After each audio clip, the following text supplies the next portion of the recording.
How's it going? Welcome back to Uncommon Pallor. Hope you're all doing well. We just got moved back into lockdown, so that kind of sucks.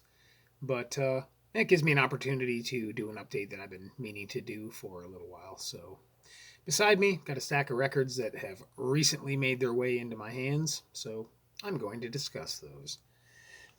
Starting with a split between two German bands, namely Kent Brockman and Massick. This is on Selfish Fucker Records from 2002. Kind of an interesting release in that it's a 9-inch. It's the only 9-inch record in my collection. It's on snazzy blue and white vinyl, no inner sleeve, because I'm sure the 9-inch inner sleeve manufacturing sector is a limited one at best. I was familiar with both these bands before I got this record. I actually have a split LP between Kent Brockman and a band from Singapore called Edora. Kent Brockman kind of reminds me of maybe a cross between like Capitalist Casualties and Disrupt, maybe. Just super fast, super pissed off, hardcore, lots of stops and starts, short songs, with a bit of a crusty element to it. This is on par with everything else I've heard by him, so it's pretty good. It's early 2000s power violence. Massick, I've never actually owned anything by them, but I've heard them on comps before. But for some reason, I resigned them to being like a typical generic German grindcore band, of which there are many. But, and I mean, there is a bit of a grindcore element to it. Like at times they actually do sound like a faster version of Disrupt. But other times, they almost sound like a 90s, like, emo core band. And I mean, it works. It's not as horrible as that description might make it seem. Yeah, there's, like actual singing, like it's more melodic than I would expect. There's, like the guitar players playing octaves and doing like sustained note parts and a little bit of that sweeping shit that they do. And then there's like, every once in a while, there's like synth sounds that go through. I think there might even be a saxophone in here if I remember correctly. Way more interesting than I had them pegged by my memory, which is clearly faulty. Yeah, Massick are a lot better than I remember thinking they were, if that makes sense. So, yeah, it's not going to blow your mind, but it's a good record. Check it out. Continuing on with the the annoying format, I've got a split 10-inch between UK Legends Disorder and Belgian Mincecore Kings Agathocles. This is on Powered Up Records out of Germany from 2015. Now, Disorder I've been familiar with pretty much since I got into punk. Early on, I listened to a lot of UK punk compilations, and Disorder were on quite a few of them. They always had that kind of wall of noise, really raw approach, which I always thought was all right, but it never, blew me away enough to start buying every Disorder record I could find. This is a lot different. This is more like fast anarcho-punk. It's well written, it's painfully British, and I like it. I like it a lot more than the wall of noise approach that they used to use, or maybe they still do use, just only half the time. I don't know. But if I become aware of more Disorder material that's in this style, I will be more apt to dig deeper into their catalog. Now, Agathocles, as I said, are from Belgium. They're a mincecore band, which is really just a fancy word for grindcore. This band has 750 million records out there, some good, some bad. A lot of them are just like, poorly recorded live tracks or rehearsal or demo tracks or whatever. But the stuff that's properly recorded, a lot of times it's really good. And this is an instance of that. They always stay tethered to the grindcore foundation, as it were. But, sometimes a little more towards the punk side of grindcore, other times a little more towards the metal side of grindcore. This pretty much perfectly straddles the two. Like, musically, it's simply played grindcore with a punk feel. Vocally, it's more along the lines of like the gurgled death metal style vocals, and it works really well. So for anybody that doesn't want to buy Agathocles records because they don't want a chance getting the ones that sound pretty shitty, yeah, you can add this one to the better get it list because it's good. Next up on Iron Lung Records, a certified fucking banger of a record. It's Slant. I believe this is first album. Yeah. A lot of people got bummed out because the first press sold out really quick and they didn't get copies. I didn't bother pre-ordering it. I lucked out and got one out of a distro from Sorry State, actually. So this is just on black vinyl, but that's all right with me. Yeah, from South Korea. I have their demo and their 7-inch before this. I've been waiting for this to come out for a while. It's been getting a lot of hype, and that is all 100%, deserved. This is just well played, fucking awesome hardcore punk. It's got absolutely furious vocals. Like, she literally sounds like she wants to fucking murder you. I'm into that shit. Guitar playing is super solid. He's got some raging solos now and again with, the complimentary cat strangling. The drums do a perfect job of holding it all together. The drums actually kind of have a garage punk quality at times, I find anyways. The production on this is perfect for what they're doing. This is just a great fucking record. Definitely going to be among the best of this year, I think. There's a second press that's on the way. It may even actually be out by now. But I highly suggest you get a copy of the second press if you didn't jump on the first press. Yeah, and pay more attention to bands from South Korea. It's good for the soul.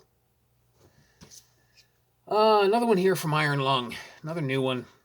It's the second in their Public Humiliation series. This is it's a live record, though it does not sound like a live record at all.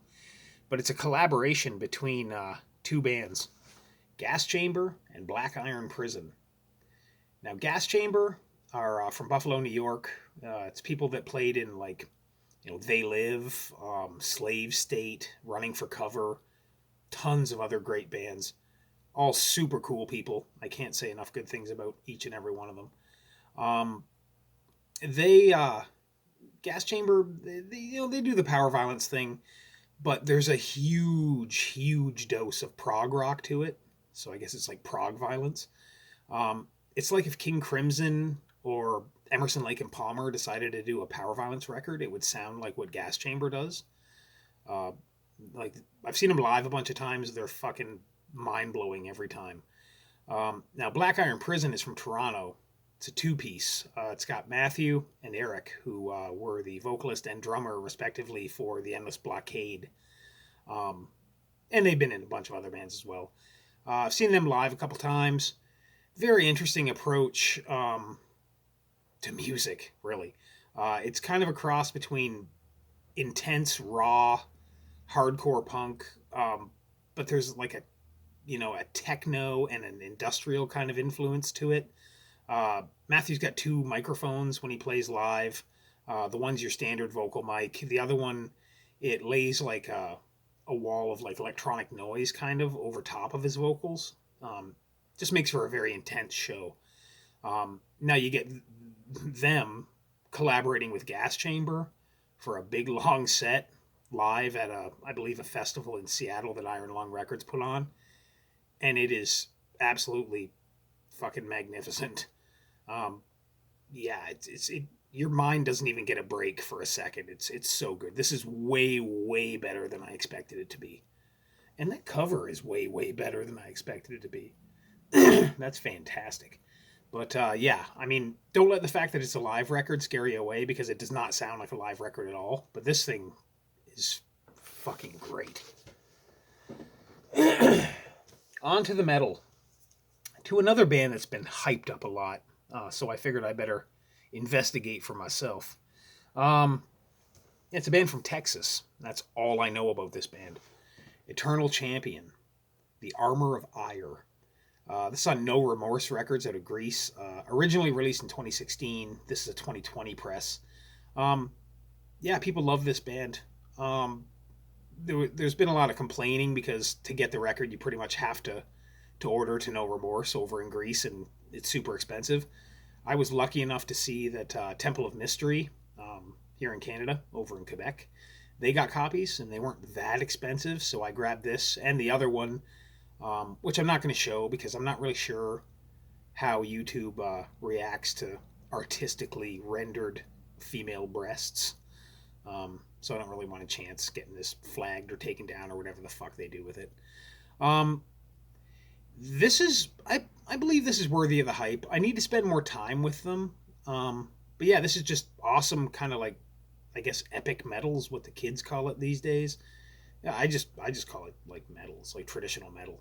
You got the sword and sorcery shit. Well-written songs. The vocals are awesome. It's just, I mean, as far as just a very well-done metal band, that's Eternal Champion. And that's really the only way I can describe it. I mean, I don't know fuck all about them other than, where they're from. But yeah, good stuff. Now we'll stay in Texas. There's a record on Torture Garden Picture Company. It's from 2014. It's Turbo Krieg from Houston. No cover on this. You just get this insert type thing. This band has members of like Insect Warfare, Nibiru, PLF, Cryptic Void. And yeah, it sounds like it has members of those bands in it. It's total, like, From Enslavement to Obliteration era Napalm Death, but made more death metal, really. It's super tight. It's just a fucking powerhouse of a record. So yeah, I mean, if you like PLF and you like Insect Warfare and all that, Texas grindcore and whatever, then Turbo Krieg will definitely float your boat. Next up on Armageddon label, a record I've been looking forward to for a while. It's Dropdead's 2020 LP. Pretty much everybody watching this is probably familiar with Dropdead.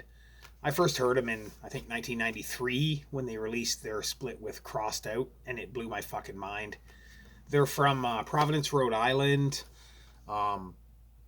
Just super fucking angry fucking hardcore with the most venomously hissed vocals I've probably ever heard.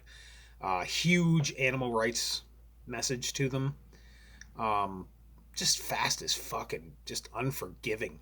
Bob is a fantastic front man. I've seen them a few times. Yeah, they were actually scheduled to play here with Nine Shocks Terror, and then it got canceled because Bob got into a problem medically with his throat. I believe he had to have surgery or something, and there was a lot of worry that he wouldn't be able to do vocals anymore, which would be a fucking shame because he's a fantastic frontman. But yeah, he proved any of the naysayers wrong, and this is the proof. Is it different? A little bit, but not so much that it sounds. Not so much that it sounds like a different band or anything. Musically, it's a little more subdued than it used to be. It's not quite as, fucking crazy.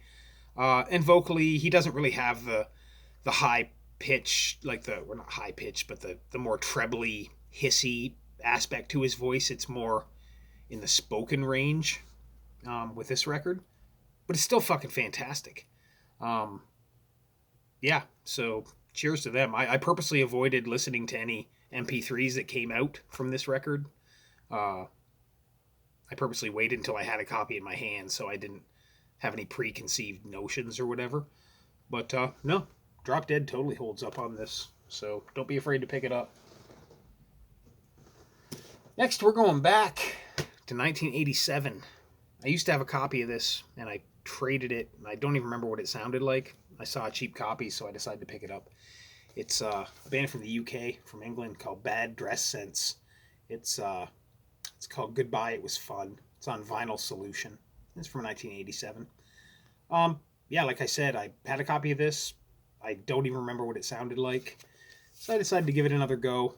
And it sounds like late 80s Discord Records type stuff with maybe a little bit of Leatherface in there. It's melodic, kind of emotive punk. Musically, it actually reminds you a lot of Embrace that Ian MacKaye was in. Yeah, it's that style totally. It's pretty good. It's not something I'm going to listen to a ton, but yeah, I'm glad I grabbed it again. Also from 1987, but from Seattle, Washington. It's on Neg FX Records. It's a band called the Dehumanizers. Record's called End of Time. I've had a 7-inch of theirs since I was a kid. It's called Kill Lou Guzzo. But I've never heard this.